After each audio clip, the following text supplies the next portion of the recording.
approximately 170,000 people in Switzerland look after a family member in need of care. Their great personal commitment is enormously important for society and has been the subject of various studies. There are countless services to support caregiving relatives, and yet it is not self-evident that they can easily access these services. Why not? This is the question the University of Applied Sciences St. Gallen has looked into. The goal is to understand the complex situation of caregiving family members and to derive implications for care provision. This has resulted in a model that describes 4 common types of care arrangements. In this context, an arrangement characterizes the setup of family members in need of care, caregiving relatives, as well as other individuals and institutions involved. In self-regulating care and support arrangements, motivated relatives provide large parts of the care and support services. Caregivers tend to take on more responsibility the stronger they identify themselves with their role, which in turn creates a self-reinforcing cycle. Once the temporal and self-perceived involvement gets too onerous, plenty of suitable resources are available to support the caregivers effectively. The self-management capacity is essential here.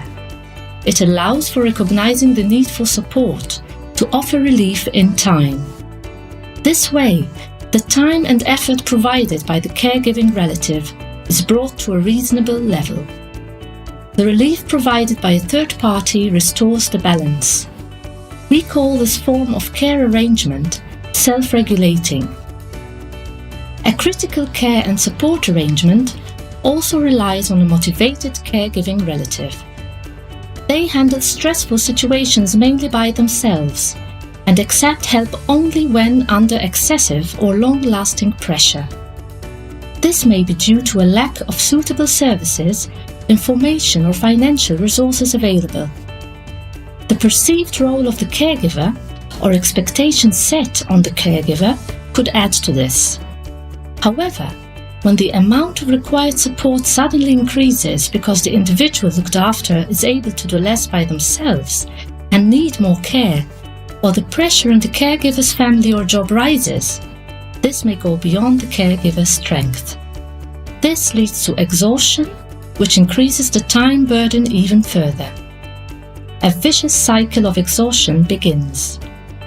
If the exhaustion increases further, the care often needs to be ensured completely by a third party, usually to the disappointment of everyone involved.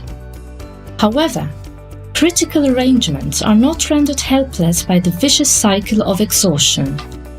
Individuals and organizations involved can strengthen the self-management capacity in a concerted effort.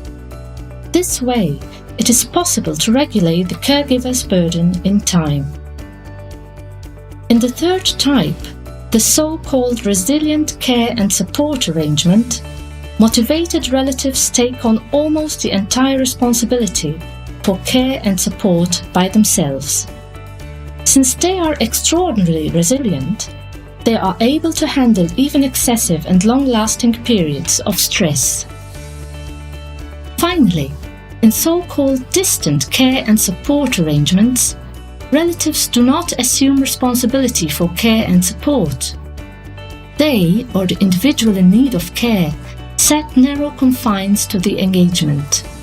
The reasons for this may include one's local or occupational situation, personal relationship, or the expectations on both sides.